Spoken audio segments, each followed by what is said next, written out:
Alright, my name is Elizabeth Ditch, and my passage comes from Charles Dickens' Bleak House, chapter 31. In this passage, Joe has just disappeared, and the whole household is frantically looking for him. But Esther and Charlie cannot continue after 5 days because Charlie falls ill, and Esther nurses her. And shortly after, Esther falls ill too, with smallpox, and it scars her face badly. And this passage is the scene where it changes Esther. Everything about her. She becomes very humbled because people don't really look at her anymore because of her face, and she's just completely humbled by the ordeal.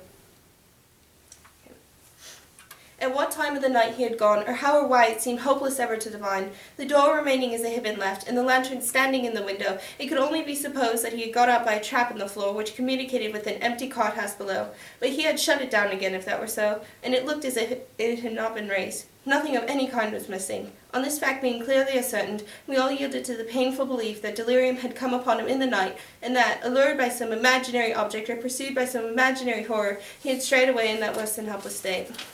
Every possible inquiry was made, and every place was searched. The brick kilns were examined, the cottages were visited, the two women were particularly questioned, but they knew nothing of him, and nobody could doubt that their wonder was genuine. The weather had for some time been too wet, and the night itself had been too wet, to admit of any tracing by footsteps. Hedge and ditch and wall and rick and stack were searched by our men for a long distance round, lest the boy should be lying in such a place insensible or dead. But nothing was seen to indicate that he had ever been near. From the time when he was left in the loft room, he vanished. The search continued for 5 days. I do not mean that it ceased even then, but that my attention was then diverted into a current very memorable to me.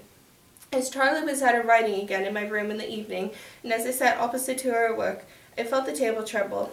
Looking up, I saw my little maid shivering from head to foot. "Charlie," said I, "are you so cold?"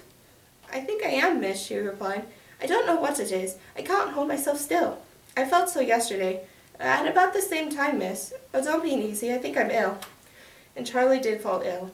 In 12 hours she was very ill. I moved her to my room and laid her in my bed and sat down quietly to nurse her.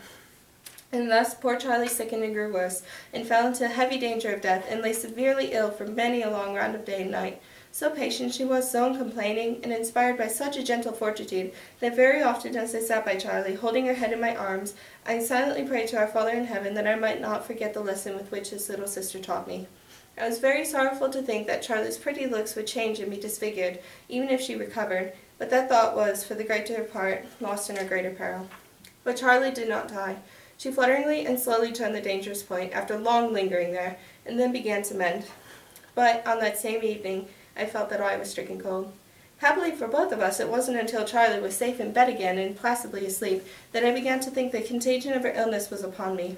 I had been able to easily hide what I felt at tea time, but I was past that already now, and I knew that I was rapidly following in Charlie's steps. In the evening I was so much worse that I resolved to prepare Charlie, with which view I said, "You're getting quite strong, Charlie, are you not?" "Oh, quite," said Charlie. "Strong enough to be told a secret, I think, Charlie?" "Quite strong enough for that, miss," cried Charlie. But Charlie's face fell in the height of her delight, for she saw the secret in my face. And she came out of the great chair and fell upon my bosom and said, "Oh, miss, it's my doing, it's my doing," and a great deal more, out of the fullness of her grateful heart. "Trust in me now, if you please, miss," said Charlie quietly. "I am listening to everything you say." "It is very little at present, Charlie. I shall tell your doctor tonight that I don't think I am well, and that you are going to nurse me. For that the poor child thanked me with her whole heart. And at all times keep the room as I have left it, Charlie, and let no one come." Charlie promised, and I lay down, for I was very heavy. I saw the doctor that night, and asked the favor of him that I wished to ask, relative to his saying nothing of my illness in the house as yet. I have a very indistinct remembrance of that night melting into day, and of day melting into night again. But I called Charlie to me, and gave her her last charge. "Now, Charlie, when Ada knows I am ill, she will try to make her way into the room. Keep her out, Charlie, if you love me truly to the last. Charlie, if you let her in but once, only to look upon me for 1 moment as I lie here, I shall die." I never will," she promised me. "I believe it, my dear Charlie. Now come and sit beside me for a little while, and touch me with your hand, for I cannot see you, Charlie. I am blind."